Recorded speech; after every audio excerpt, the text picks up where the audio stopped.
Moins de 48 heures avant la publication de ma dernière vidéo, la concrétisation manifeste de ce que j'avançais s'est affichée en gros titres. Confirmation et peut-être provocation. Donc, le moment est venu de mettre les choses au clair, de se montrer percutant et persuasif. Je vais essayer de vous présenter ici une vidéo pleine de punch, de preuves, de références, d'illustrations, de liens avec des coups d'éclat, des effets spéciaux, des protagonistes différents dont certaines seront même plutôt séduisantes, etc. Bref, vous aurez compris que je vais essayer de faire le maximum pour faire passer un message qu'il vous appartiendra de transmettre au plus grand nombre si vous le jugez opportun. L'enjeu est très simple. Il y va de vos vies à tous et à toutes.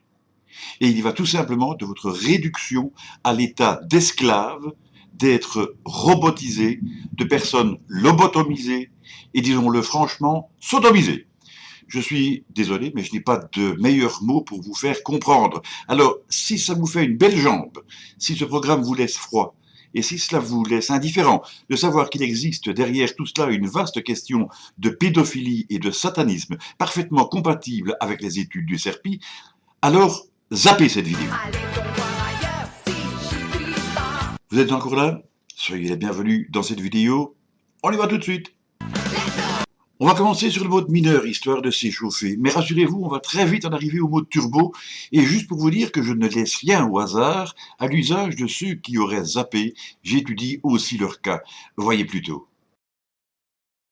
Le Covid-19 est né à Wuhan, en Chine, fruit d'une chauve-souris et d'un pangolin et à côté d'un laboratoire P4, étudiant les agents hautement pathogènes. Le labo est né d'une coopération initiale avec la France en 2003. Conspirationnisme ou pas, c'est déjà suspect. Médiumnité ou pas, dès ma première vidéo sur le coronavirus, je vous avais signalé cette coïncidence avec ma lecture d'opération Hades, où il était plutôt question du P4 de Fort Detrick aux États-Unis. Alors que la situation se dégrade très rapidement, images de youtubeurs courageux à l'appui, lesquels ont bravé la censure d'un État dictatorial, l'Europe ne réagit pas. Il n'y a quasiment aucun contrôle dans les aéroports. Nous n'avons donc dans nos pays aucune ambassade, aucun politicien responsable de la santé qui soit capable d'anticiper ou d'utiliser un simple principe de précaution. Ça vous paraît normal ?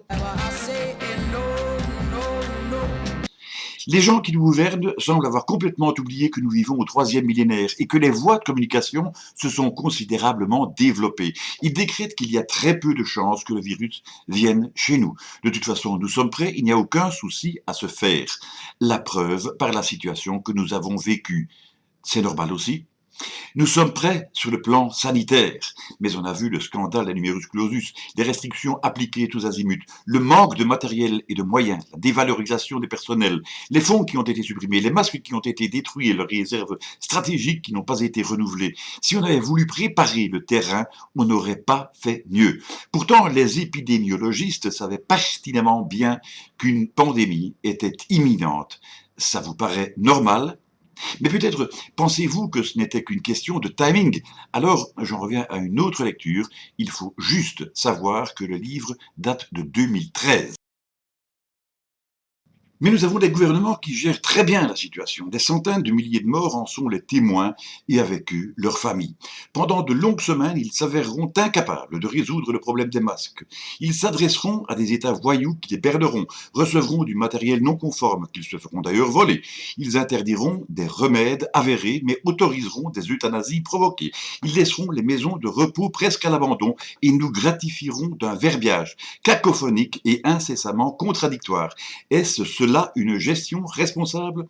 Moi, personnellement, j'attends toujours les 2 masques gratuits avec filtre promis par notre gouvernement et je ne suis certainement pas le seul. Par contre, l'obligation de les porter en certaines circonstances, ça a été du direct. Est-ce que je dois rappeler que l'on est passé du scientifiquement superflu à de l'éventuellement utile avant d'en arriver à l'impérieuse nécessité? Ça vous paraît normal? Ça vous paraît cohérent? Bon, on passe en deuxième vitesse. Vous ne pourrez pas dire le contraire, on a assisté à un matraquage médiatique de premier ordre sur le coronavirus. On ne parlait que de ça lors d'émissions spéciales ou ordinaires, dépassant largement les habitudes horaires. C'était à un point tel que la guerre en Syrie semblait s'être arrêtée au même titre que les attentats djihadistes, et tant qu'on y est, on a complètement perdu de vue ces gigantesques incendies en Australie qui, pourtant, constituaient l'une des plus grandes catastrophes connues. Je vous invite à consulter la chronologie de la pandémie du Covid-19, je vous mets le lien ci-dessous, dans le descriptif. Mais dans Wikipédia, on peut lire les fumées des incendies qui a fait le tour du monde, fait notamment l'objet de recherches à l'aide de l'Ozone Mapper and Profile Suite of Instruments, l'OMPS, qui permet de détecter la présence d'aérosols, dans ce cas précis de particules de suie, afin d'en analyser les conséquences en matière de santé publique, car les aérosols sont particulièrement nocifs pour les personnes souffrant d'asthme ou de maladies respiratoires. Incendie d'origine criminelle ou pas, et a fortiori si cela devait être le cas, ne peut-on pas voir un lien de cause à effet entre l'un et l'autre, puisque l'un des symptômes majeurs du Covid réside bien dans les problèmes respiratoires. Et par extension, ne pouvait-on pas imaginer le déclenchement d'une vaste opération coronavirus? Grâce à mes services de renseignement, je peux désormais répondre par l'affirmative, reste à en voir la finalité, car à qui profite le crime? On passe en troisième vitesse, mais on n'a pas encore atteint l'autoroute. Accrochez-vous tout de même vos ceintures, l'accélération risque d'être brutale. N'est-il pas étrange pourtant que les symptômes de la maladie soient étonnamment semblables à ceux d'une simple grippe, dont la virulence soit néanmoins nettement plus forte? Désormais, je peux vous le dire, j'ai discuté avec plusieurs personnes qui ont été atteintes, dont une personne qui m'est très proche. Une personne qui m'est très proche. Toutes se portent bien aujourd'hui, merci. Mais le témoignage peut se résumer ainsi. Je sais ce que c'est qu'une grippe, mais ce que j'ai ressenti, je ne le souhaite à personne, pas même à mon pire ennemi. Ces personnes étaient jeunes, ou disons seulement d'âge mûr, et ne présentaient guère d'antécédents médicaux, ce qui les a probablement sauvés. Il est absolument incontestable que tout a été fait par les autorités et les médias mainstream afin d'entretenir un climat permanent de peur. Or, cette même peur, outre le fait de fausser nos réactions et notre jugement, affaiblit notre système immunitaire et respiratoire. N'importe quel médecin sait cela, a fortiori tout ministère de la Santé, tout virologue, tout épidémiologiste. Les choses se passaient donc un peu comme si le gouvernement avait essaye et essayera probablement encore d'aggraver la situation. Leurs armes sont les suivantes. Outre le bombardement massif d'informations catastrophistes, nous avons le mensonge scandaleux concernant le nombre de victimes décédées. Et puisque vous n'êtes pas obligé de me croire, et que l'Italie a été l'un des pays les plus touchés, voyez plutôt ceci. Siamo uniti nella liberazione contro l'ipocrisia e le menzogne, contro le falsificazioni, contro i falsi numeri che vengono dati per terrorizzare gli italiani. I 25.000 morti, lo diceva il professor Bassetti, sono morti di infarto, di cancro, di altre patologie. Non usiamoli per umiliare l'Italia, non usiamoli per dare ai cittadini false notizie. Date i numeri, controllateli, e sfido in giurì d'onore te, Trizzino, a guardare i numeri. Collega Sgarbi, si rivolga alla Presidenza. Ho semplicemente detto che i numeri li danno tutti, ma non diano numeri falsi. Non sono morte in Italia 25.000 persone di coronavirus. Non è vero. È un modo per terrorizzare gli italiani e imporre una dittatura del consenso. È ridicolo. Puisque la parole est à l'Italie, on va rester dans les documents chocs. Je vous l'avais promis. En voici en tout cas une qui, contrairement à certains, en a dans le pantalon. Voici. La deputata Sara Cunial. Grazie Presidente. Prego. Hobbes ci diceva che il potere assoluto non nasce con un'imposizione dall'alto, ma dalla scelta di individui che si sentono più protetti rinunciando e concedendo la propria libertà ad un terzo. In virtù di questo, voi proseguite anestetizzando le menti a base di mass media comprati, a mucchina e PNL, con parole come regime, consentire e permettere, fino al punto di permettervi proprio di normare anche i nostri legami e i sentimenti e certificare i nostri affetti. Quindi, in questo senso, la fase 2 non è nient'altro che la prosecuzione della fase 1, si cambia solo il nome, come già avvenuto peraltro per il MES. Abbiamo capito che non si muore di certo per il solo virus ed allora si potrà soffrire e morire, grazie a voi, a norma di legge per la miseria e la povertà. E come nei migliori regimi, la colpa sarà scaricata solo e unicamente su noi cittadini. Ci togliete la libertà e dite che ce la siamo cercata, al grido del divide et impera. A rimetterci soprattutto i nostri figli, anime violentate in accordo con il garante, si dice, dei loro diritti e delle cismai varie. Sarà allora concesso il diritto alla scuola solo con un braccialetto per abituarli alla libertà vigilata, ai TSO schiavisti e ai lager virtuali, in cambio di un monopattino e di un tablet. Il tutto per assecondare gli appetiti di un capitalismo finanziario il cui motore è il conflitto di interessi, ben rappresentato dall'OMS, il cui primo finanziatore è il noto filantropo e salvatore del mondo, Bill Gates. Lo sappiamo tutti ormai. Bill Gates già nel 2018 profetizzava una pandemia, poi simulata lo scorso ottobre nell'Event 201, in accordo con gli amici di Davos. Ed ormai da decenni si prodiga nello sviluppo di piani di depopolamento e controllo dittatoriale sulla politica globale, puntando ad ottenere il primato su agricoltura, tecnologia e energia, e dice, testuali parole riprese da una sua dichiarazione: se facciamo un buon lavoro con i nuovi vaccini, la sanità e la salute riproduttiva, possiamo diminuire la popolazione mondiale del 10-15%. E continua, aperte virgolette, solo un genocidio può salvare il mondo. Grazie ai suoi vaccini è riuscito a sterilizzare milioni di donne in Africa, ha provocato un'epidemia di poliomielite che ha paralizzato 500.000 bambini in India e ancora oggi con il suo DTP causa più morti della stessa malattia, così come con i suoi OGM sterilizzanti progettati da Monsanto e donati così generosamente alle popolazioni bisognose. Il tutto mentre sta già pensando di distribuire il tattoo quantico per il riconoscimento vaccinale e i vaccini ad mRNA come strumenti di riprogrammazione del nostro sistema immunitario, oltre a fare diversi affari anche con le multinazionali che possiedono le infrastrutture 5G negli Stati Uniti. E allora in questa tavola imbandita c'è tutto il deep state in salsa italiana. C'è la Sanofi che insieme alla già collusa Glaxo, gli amici per intendersi di Ranieri Guerra, di Ricciardi e del noto virologo che noi paghiamo a 2.000 euro ogni 10 minuti per le presentazioni in Rai, sigla accordi con le società di medicina per l'indottrinamento dei medici del futuro, facendosi beffe della loro autonomia di giudizio e del loro giuramento. Ci sono le multinazionali high-tech come la Romana Engineering, amica tra l'altro del nobile Mantoan, o la Bendy Spoons della Pisano, per il controllo e la gestione dei nostri dati sanitari rispetto dell'agenda europea ID 2020 di identificazione elettronica che ricorre proprio alla vaccinazione di massa per ottenere una piattaforma di identità digitale, tra l'altro in continuo con la cessione dei dati già avviata da Renzi all'IBM. Renzi che ricordo nel 2016, tra l'altro, ha dato un più 30% al Global Fund proprio di Gates. Ci sono gli amici di Aspen come Sasson e Colau, che con i suoi report di 4 pagine da 800 euro l'ora, senza alcuna revisione scientifica, ci detta la sua politica da generale del Bilderberg ben lontano dal campo di battaglia.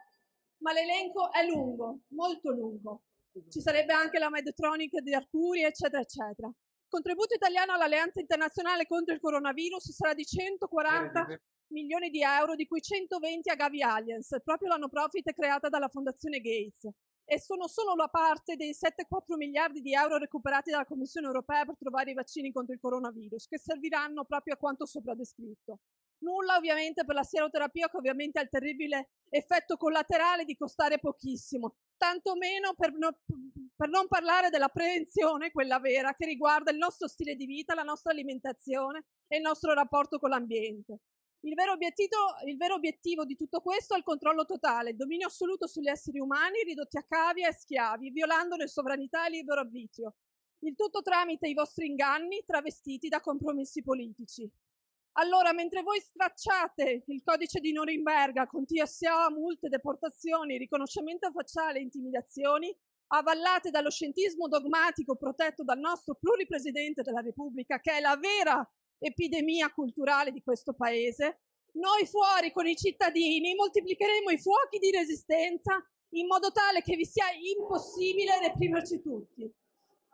Le chiedo gentilmente, Presidente, Colleghi deputati, questo è un Parlamento libero dove ciascuno ha diritto di esprimere le proprie opinioni e ognuno è tenuto a rispettarle. Se non le condivide, a sua volta ha la libertà di manifestare il proprio pensiero. Basta con questo atteggiamento. Grazie, Prego, Presidente. concluda. Concludo. Chiedo a lei, Presidente, di farsi portavoce di un consiglio al nostro Presidente Conte. Caro Presidente Conte, la prossima volta che riceve una telefonata dal filantropo Bill Gates, la inoltri direttamente alla Corte Penale Internazionale per i crimini contro l'umanità. Diversamente ci dica come dovremmo definire l'amico avvocato che prende ordini da un criminale. Grazie. Je vais encore avoir quelques doutes quant à Bill Gates et à son réseau tentaculaire. Je vais à présent vous montrer un tableau que j'ai emprunté à l'une des vidéos de Silvano Trotta, excellent lanceur d'alerte dont je vous ai déjà conseillé la chaîne et je vous répète ce conseil. Je vous invite au besoin à agrandir l'image et même à faire un arrêt sur image pour mieux vous rendre compte et vous verrez à quel point c'est hallucinant. Le voici.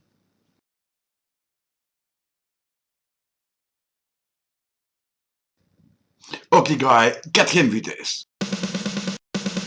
Alors, je ne peux pas m'empêcher de rebondir ici sur un article paru par exemple dans le Républicain Lorrain, qui dit ceci en substance. Sur les réseaux sociaux, le mot hypoxie vient de faire une apparition remarquée. L'hypoxie, c'est quand on manque d'oxygène, et on parle évidemment du port du masque, désignant une désoxygénation, une oxygénation insuffisante. Il est utilisé depuis quelques jours par les internautes qui alertent sur le risque supposé de manque d'air qui serait provoqué par un port prolongé du masque de protection. Et ils expliquent. Certains évoquent aussi l'hypercapnie quand le corps inhale trop de CO2. C'est normal. Si tu absorbes moins d'air, forcément, tu vas rester avec plus de CO2. À force de respirer le même air bloqué derrière le masque de protection, c'est bien le système. Et qui serait à l'origine d'étourdissements que je confirme. Alors, un autre titre, gêne, inconfort, mais pas danger. Tiens, on va voir ce qu'ils disent. Comme bien d'autres rumeurs, donc on suppose déjà que c'est de la conspiration, des paroles en l'air, du n'importe quoi. Concernant le Covid-19, ces phénomènes n'ont été validés par aucune étude scientifique. S'il n'y a pas eu d'études scientifiques, sur quoi est-ce qu'on se base, au fait, hein? La communauté médicale qui porte ces masques en permanence est dans des conditions de stress intense ces dernières semaines. Tu parles, là, ça je veux bien comprendre, ne s'en est d'ailleurs jamais plainte. Tu parles aussi, elle avait d'autres choses à faire qu'à se plaindre du port des masques. Entre parenthèses, ils n'ont pas les mêmes masques que nous, généralement, ce sont des FFP2. Il n'y a donc aucune crainte à avoir quant au port du masque. Ah bon? Eh bien, c'est ce que nous allons voir. Certes, beaucoup de ceux qui les portent pour la première fois témoignent d'un inconfort. Je confirme, c'est plus qu'un inconfort, pour moi ça m'est absolument insupportable. D'une gêne à la respiration. Ah ben dis donc, tu parles, c'est plus qu'une gêne, on étouffe. Rentre une fois dans une voiture non climatisée quand il fait chaud, tu vas voir si tu vas le garder longtemps ton masque, hein. Et de buer sur les lunettes. Mais il n'y a rien de dangereux d'un point de vue médical. Alors d'un point de vue médical, je veux bien peut-être en ce qui concerne cette buée sur les lunettes. Mais si tu es chauffeur de transport en commun ou bien chauffeur routier, je te signale que de la buée sur les lunettes, ça peut suffire parce qu'il suffit d'une fraction de seconde pour faire un accident qui devient véritablement catastrophique dès que tu as un poids lourd entre les mains. Ça, je peux te le dire. Les scientifiques recommandent de ne pas ôter son masque dans l'espace public et de ne pas le toucher quand on le porte. Ah oui, c'est aussi un réservoir à microbes, un réservoir à virus, un réservoir à bactéries, tout ce que tu veux. Alors pour faire dans le sérieux, je vous rappelle que j'ai aussi été détective privé dans mon jeune temps, et c'est comme aller à vélo, ça ne s'oublie pas. Je fais donc quotidiennement mes petites enquêtes, et je vous prie de croire que sans avoir l'air d'y toucher, sans même me fatiguer, j'en apprends des choses. Ça aussi, c'est hallucinant. Alors, par exemple, je parlais récemment avec mon pharmacien et je glisse subrepticement la question des pressions exercées sur le corps médical. À ma grande surprise, le professionnel que je nommerai évidemment pas me confirme totalement la chose et il se répète même, confirmant qu'effectivement, non seulement les pharmaciens, mais aussi les médecins et le reste du corps médical ne cessent de faire l'objet de pressions. Et je rappelle qu'il n'y a aucune confusion possible, on est tout à fait dans le contexte du Covid-19.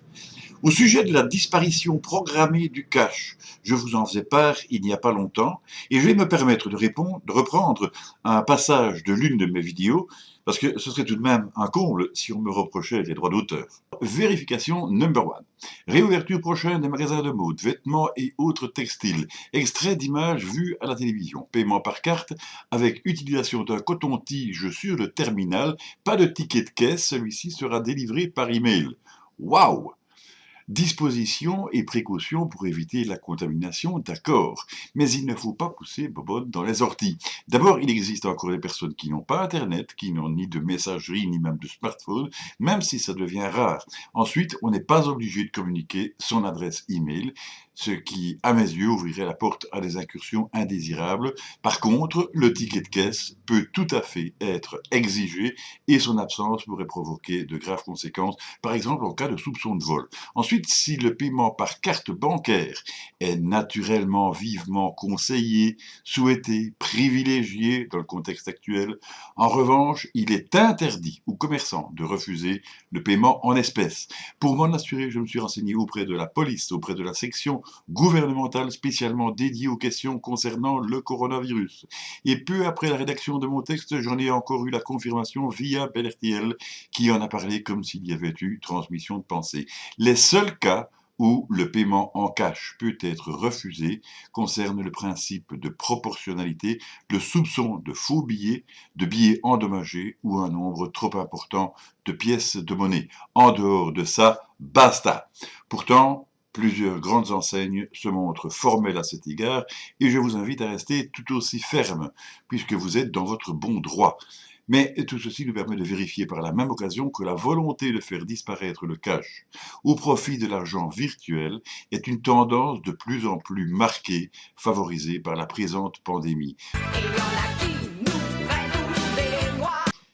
Alors on va monter doucement sur l'autoroute, on va y aller doucement d'abord, mais on va accélérer, et on va faire une belle petite pointe de vitesse par la suite. Tout ce que j'espère, c'est de ne pas être pris au flash.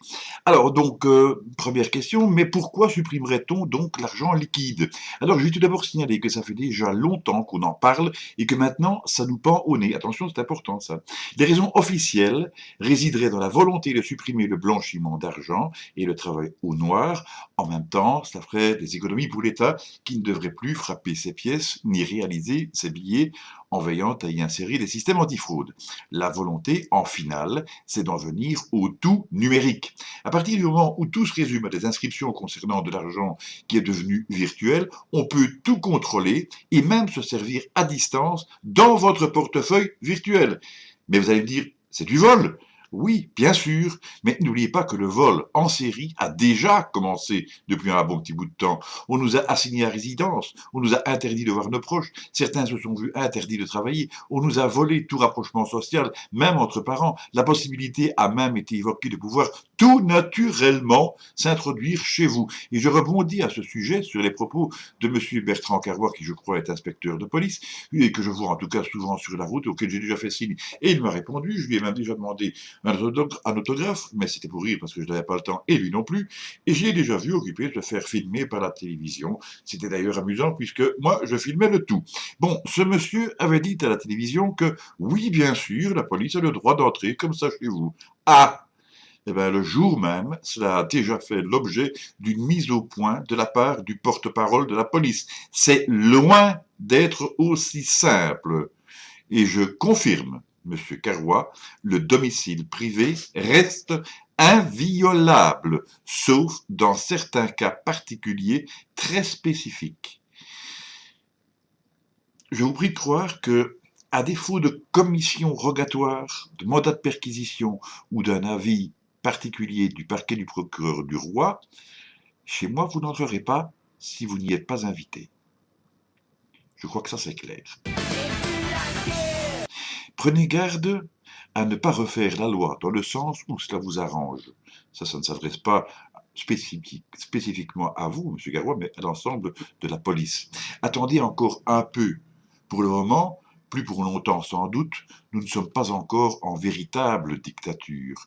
Un peu de patience. Pour le moment, nous sommes encore en pseudo-démocratie. Pour l'anecdote et en revenir au sujet du cash, je ne vais pas me faire hors la loi et me faire le défenseur du travail au noir. Cependant, ne comptez pas sur moi non plus pour faire dans la délation, c'est pas le genre de la maison. J'ai simplement une pensée pour les temps futurs tout proches, où tant de gens vont se trouver dans la misère la plus profonde. Certains seront bien obligés de se livrer à des actes criminels, pas parce qu'ils sont méchants, mais simplement pour pouvoir survivre. D'autres trouveront peut-être de petits boulots en black, mais s'il n'y a plus de cash, qu'il n'y a plus de liquide, eh bien, retour à la criminalité. Oui, mais si vous êtes tracé en permanence, géolocalisé avec la puce RFID, ou bien avec le bracelet électronique, ou encore une nanotechnologie quelconque, vous faites quoi? C'est ici que, chose promise, chose due, je vous propose la courte vidéo d'une personne plutôt séduisante et avec un délicieux accent du Québec. Écoutez bien ce qu'elle a à vous dire, c'est intéressant à plus d'un titre. Vous trouverez le lien, enfin si tout va bien, en cliquant sur la fiche ci-dessus, ou bien en suivant le lien mentionné ci-dessous dans le descriptif.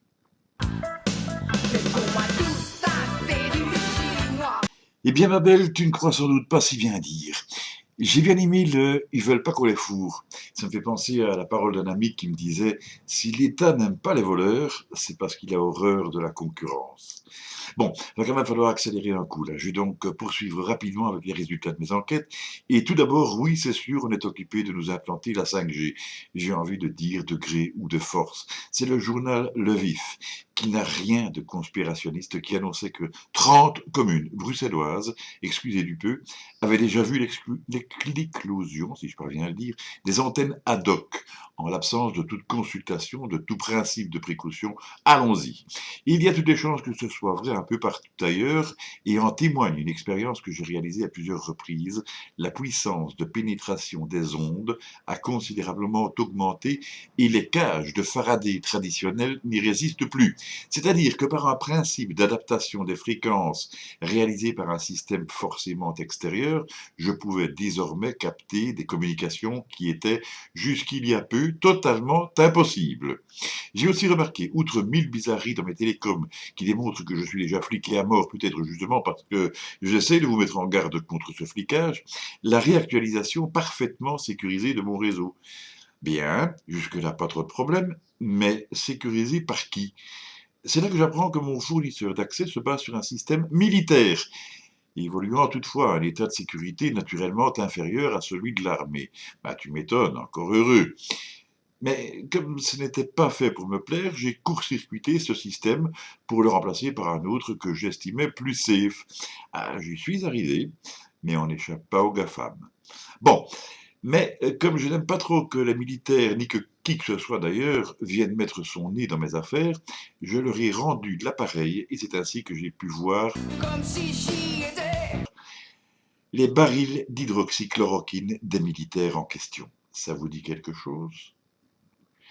Je rappelle que ce principe actif a été déclaré substance vénéneuse depuis janvier de cette année et que le commun des mortels ne peut pas s'en procurer en pharmacie.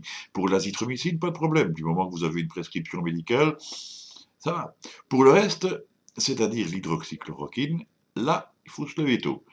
Il ne suffit pas de disposer d'une prescription, encore faut-il être atteint d'une maladie chronique, clairement établie selon des critères très stricts. Je vous invente rien, cela vient de mon pharmacien. Bon, pas de problème si vous avez envie de survivre, oh, bah, il suffit de vous engager à l'armée, quoi. Évidemment, pour moi, après 62 piges, ça va pas être évident. Et puis, pour ce qui est de l'armée, merci. Alors, dans ma dernière vidéo, qui date seulement du 18 de ce mois, j'énonçais de manière un peu prophétique ce qui suit. Un call center a également été mis en place afin que les personnes contaminées communiquent les coordonnées des personnes rencontrées dans les 48 heures. C'est là que le bas blesse. J'ai toujours dit que ce call center ne fonctionnerait pas correctement et à mon avis, ce n'est qu'une opinion personnelle, les organisateurs de ce système en sont bien conscients dès le départ, car il ne s'agit toujours, à mon avis, que d'une étape. La suivante, on la connaît déjà, nos politiciens en ont déjà parlé, c'est l'application sur les smartphones. J'ajouterai pour aller plus loin que l'idée a déjà été évoquée en France, du moins, de doter les personnes ne disposant pas d'un smartphone d'un beau bracelet électronique qui servirait de mouchard. Un bracelet électronique. Un peu comme pour les prisonniers en liberté surveillée, quoi. Ah, magnifique. On suit donc scrupuleusement la suite de la confiscation de nos libertés fondamentales. Oui, et bingo, pas plus tard que le lendemain, je pouvais lire dans mon média habituel que l'on remettait la question du tracing sur la table avec smartphone et même avec bracelet électronique. J'ai pu les voir. Comme si j'y étais. J'ai même pu assister à une démonstration de leur fonctionnement. Et puis, tant qu'on y était, j'ai également appris que les lycéennes chinoises recevaient désormais effectivement un bracelet électronique. Mais pas n'importe lequel, attends un peu. Ça se passe à Pékin. Et le bracelet donne automatiquement l'alerte dès que la température corporelle atteint ou dépasse les 37,2.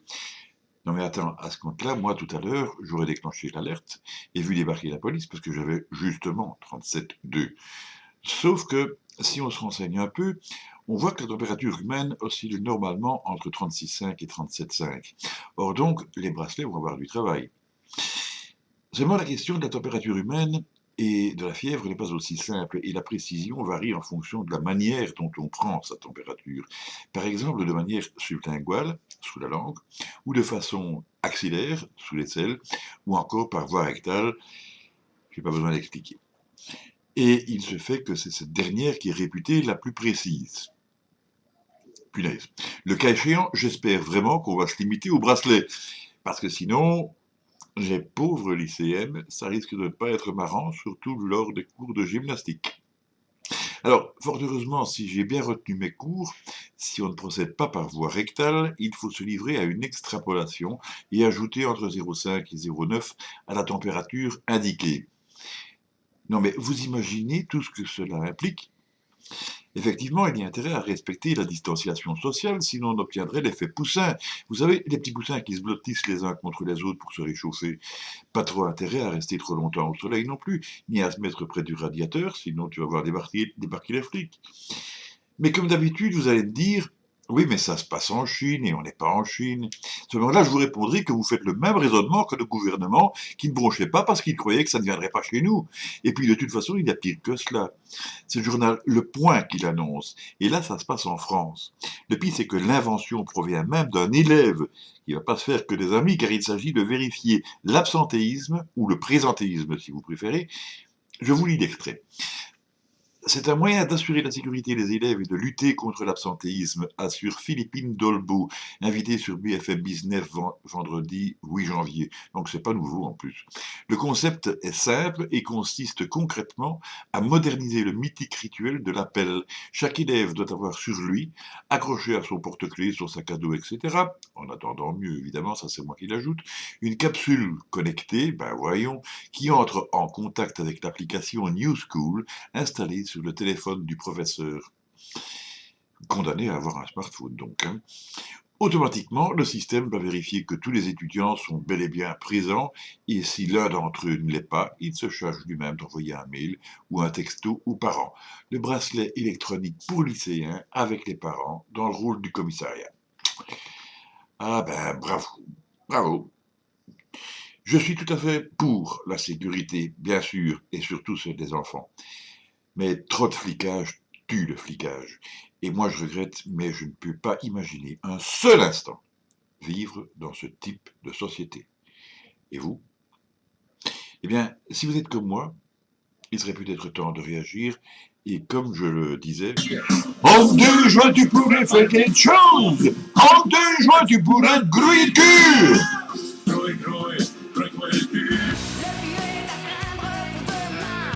Nous en venons à la dernière ligne droite de cette vidéo et là on va la mener pied au plancher avec le turbo et même le réacteur qui va nous faire passer la vitesse du son. Seulement voilà, cette vidéo m'a pris énormément de temps, il faut que je vous explique un petit peu, plus de 3 jours pour tout vous dire, et il se fait qu'entre le début de sa réalisation et le moment présent, des rapports me sont parvenus de la part de mes contacts avec les services de renseignement. Cela m'a placé dans une situation pour le moins délicate, un dilemme. Rappelez-vous que je vous annonçais un rapport avec les milieux pédophiliques et satanistes parfaitement compatibles avec les études du CERPI, le Centre d'études et de recherche sur les phénomènes inexpliqués. Seulement voilà, les nouveaux renseignements reçus entre-temps m'interdisent en toute logique de me montrer trop explicite au risque de nuire au bon déroulement de l'enquête. Du moins, est-ce que c'est ma façon de voir les choses en tout cas. Pourtant, si je n'évoquais pas avec vous ce sujet, vous auriez été en droit de qualifier ma vidéo de putaclic, c'est le terme employé pour désigner une vidéo faussement racoleuse. Or, ça non plus, c'est pas le genre de la maison. Je vais donc être obligé de ménager la chèvre et le chou et de vous en donner le maximum, sans toutefois en dire de trop. Ici, je suis pas occupé de faire mon malin, hein, je vous le garantis bien. J'ai vu de quoi il s'agissait, et j'ai été pris de vertige. Une grande partie des pièces du puzzle se sont mises en place dans ma tête et l'image finale a commencé à se former diabolique. Je vous avoue que je me suis traité de Sherlock Holmes de pacotille ou de détective privé de kermesse. Comment est-ce que je n'ai pas vu clair? Pourquoi donc ai-je ignoré les avertissements de médium? Ah oui, parce qu'il me paraissait délirant. Bon, eh bien, j'avais tort. Pourquoi est-ce que je suis à ce point dans le collimateur de certaines instances nébuleuses qui apparemment demanderaient que ma disparition? Peut-être parce que je détiens certains documents classés secret défense qui n'aimeraient pas que je dévoile, parce que si je le faisais, cela déclencherait peut-être une révolution, du moins en Belgique. Seulement voilà, je ne suis pas con à ce point-là. Peut-être aussi est-ce parce qu'au cours de nos enquêtes, nous avons parfois été un peu trop perspicaces, parfois trop aveugles, ou bien parce que les choses étaient vraiment bien dissimulées. Enfin, soit. Victime du coronavirus ou d'une rafale de Kalachnikov, je ne serai peut-être plus là dans les prochains jours pour vous proposer de nouvelles vidéos. Peut-être aussi que la présente vidéo sera supprimée de YouTube, et le cas échéant, du moins, si on m'en laisse le temps, puisque je dispose du fichier, je la ferai parvenir compressée à plusieurs milliers de personnes qui se chargeront d'en faire ce qu'ils voudront. Alors entrons dans le vif du sujet, accrochez vos ceintures. Ah oui, vous les aviez déjà, eh bien, mettez-en au moins 2 en plus. Alors, tout ce qui suit est à mettre au conditionnel prudent, non pas qu'il s'agisse seulement d'hypothèses, mais parce que le déroulement des opérations n'a pas encore vraiment commencé, disons dans son accomplissement final. L'opération coronavirus, car il s'agit bien d'une opération, était déjà planifiée depuis au moins 2 ans avant la fin de l'année passée. Le virus serait bel et bien artificiel et les Russes ne se seraient donc pas trompés à ce sujet, ni même Donald Trump. Et en dépit de tout ce que certains pourraient prétendre, car il ne faut pas perdre de vue que nous sommes en état de guerre et soumis à une autre vaste opération, celle de la propagande, de l'information et de la désinformation. Mais artificielle dans quel sens? Alors, il y a 2 possibilités. La première, la voici. Il a été créé en laboratoire, spécialement à dessein, dans un but bien spécifique, celui de diminuer la population mondiale de manière génocidaire. Souvenez-vous de certains propos de cette députée italienne. Soit directement par contamination, et en comptant sur la saturation des milieux hospitaliers déjà fortement affaiblis, j'ai envie de dire comme par hasard, soit par l'intermédiaire de vaccins plus meurtriers que la maladie elle-même. Et là aussi, vous retrouvez les propos de la députée italienne. Mais pourquoi faire? Eh bien, d'abord, on se débarrasse des vieux comme d'un poids mort, et auprès desquels il y a du fric à récupérer. Ensuite, on supprime une grande partie de la possibilité d'une opposition par la masse, tout en sauvegardant la population jeune. Ah, à ce propos, rappelez-vous que nos virologues ne cessent de nous rappeler que nos chères têtes blondes ne sont pratiquement pas contagieuses, ou en tout cas beaucoup moins.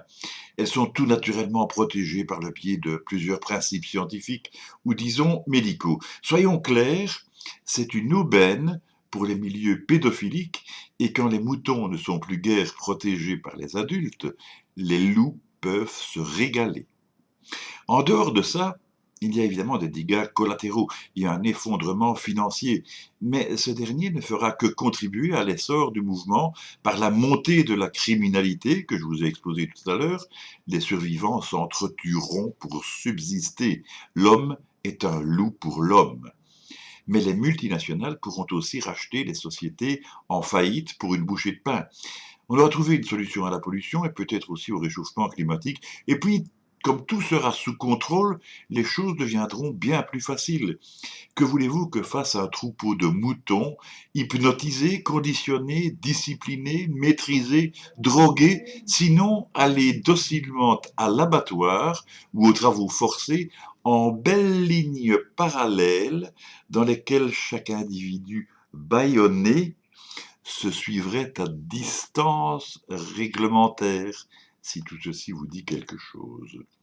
Deuxième possibilité. Le virus était bien artificiel, prévu à d'autres fins ou pour une opération ultérieure. Malheureusement, en dépit de toute la surveillance exercée dans les laboratoires de haute sécurité et dont les normes sont contrôlées par la France, oui, mais attends, moi j'ai du mal à m'imaginer la France faire les grands yeux à la Chine en lui disant « Attention, parce que sinon... » Ouais, sinon quoi? Il dirait le pays aux 2 milliards d'habitants face à un pays qui en fait 60 millions. De toute façon, le résultat est le même. Sauf si on a réussi à enrayer la propagation, incomplètement certes, et avec les conséquences que l'on sait. Le résultat est le même parce que les gouvernements largement infiltrés par les instances que je ne nommerai pas, mais dont vous avez maintenant une idée, vont embrayer dans les conflits d'intérêts, les magouilles, les corruptions, les arrangements dont il faut bien le dire, on a déjà commencé à prendre l'habitude depuis le temps. À terme, en plus de disposer du contrôle total de la population, il est devenu facile aux milieux pédophilo-sataniques, violeurs et mangeurs d'enfants des deux sexes de se procurer leur subsistance en se servant simplement comme dans les rayons d'un grand magasin. Ou bien, une autre analogie serait de se faire livrer une pizza ou d'aller se chercher un hot dog. Mon conseil, renseignez-vous. Mais vous allez dire que je déconne. Seulement voilà, nous autres Belges sommes particulièrement sensibles au problème de la pédophilie, notamment depuis l'affaire Dutroux. J'ai aussi vécu cette psychose qui a régné dans les années 90. J'ai vu la commission parlementaire. J'ai aussi vu la fameuse marche blanche qui a réuni près d'un demi-million de participants, ce qui a d'ailleurs fait trembler le gouvernement craignant une guerre civile. Heureusement, tout s'est passé dans le calme et la dignité. Mais tout de même, 2 ministres ont démissionné. La gendarmerie a été supprimée ou partiellement intégrée à la nouvelle police et Child Focus ont vu le jour. C'est quand même présenté la question des réseaux, mais on n'a jamais eu le fin mot de l'histoire et Marc Dutroux est toujours enfermé dans son silence et considéré comme un prédateur solitaire ou solidaire. Une petite cerise sur le gâteau est apparue avec l'affaire Fourniret, mais je ne vous fournirai pas plus d'informations. Je me contenterai de dire que les réseaux en question existent bel et bien et qu'il s'agit tout simplement d'un réseau tentaculaire, monstrueux, qui agit avec la complicité d'institutions au nom ronflant dont vous n'avez pas idée de l'importance et de la puissance. Je vais me contenter de vous proposer ici une vidéo que je vous invite vivement à consulter en totalité, même si elle est en anglais, elle est aussi sous-titrée en français, mais je vous préviens, il s'agit d'un document qui remue un peu les tripes. Alors vous allez trouver cette vidéo, si tout va bien, donc ici au-dessus, dans un lien qu'il suffit de cliquer. Vous pouvez y cliquer, vous lisez la vidéo en question, une fois que vous la supprimez, vous revenez à cette vidéo-ci sans aucun problème. Donc, voilà, je considère que vous avez consulté la vidéo si toutefois elle n'a pas été supprimée entre-temps, bien entendu. Alors, vous connaissez maintenant une partie de ce que l'on a appelé le Pizzagate. Comme il y a eu le Watergate, on va considérer qu'il s'agit d'une facette du Coronagate. Certains d'entre vous diront peut-être « Oui, mais ça c'est du conspirationnisme, l'information a déjà été démentie, démystifiée, débunkée, en veux-tu, en voilà ». Je sais. Mais je sais aussi comment fonctionne l'information, surtout à ce niveau-là. Je le sais parce que je sais comment fonctionnent certains médias, comment fonctionnent certains journalistes. Je le sais pour en avoir été victime.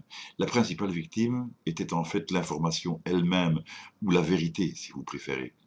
Alors, dans le cas présent, celui du Pizzagate, peut-être s'agit-il bien, sous certaines facettes du moins, d'informations incomplètes ou de ce que certains qualifieront d'élucubration.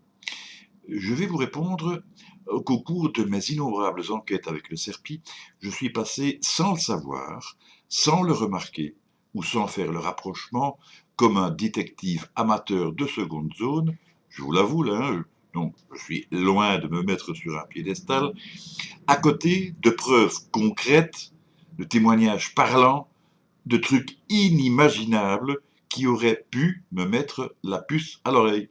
Seulement voilà, ce n'était pas ça que je cherchais. Ce n'était pas notre sujet, ça ne nous aidait pas dans notre enquête, parce que cela semblait y être complètement étranger, et tout était à portée de la main, à condition de pouvoir remonter la filière, et là c'était encore autre chose. Parce que en plus, on n'était pas mandaté pour suivre cette piste. Aujourd'hui, ça me fait râler, mais comme vous ne pouvez pas l'imaginer.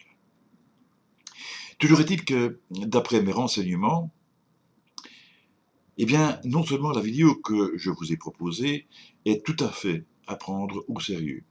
Elle ne serait pas seulement à prendre au sérieux, car la réalité serait encore bien plus grave, bien plus étendue.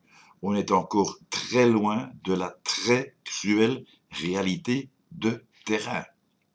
L'opération coronavirus a échoué, en tout cas dans sa version initiale, parce que ce qui était prévu était bien plus catastrophique. Mais tout n'est pas fini pour autant. La bataille finale n'a même pas encore été engagée. La suite dépend de beaucoup de choses, et notamment de la proximité de l'épilogue, qui elle-même dépend de beaucoup de facteurs. En attendant, tout va continuer comme d'habitude, et en fonction de ce qui se passe en coulisses. Peut-être même qu'il y aura un retour de la pandémie. Par exemple, si certains décident que la population n'a pas encore été assez conditionnée, disciplinée, si elle s'est montrée trop rebelle, ce qui sera donc l'occasion de lui en imputer la responsabilité. Vous voyez comme nous sommes coincés.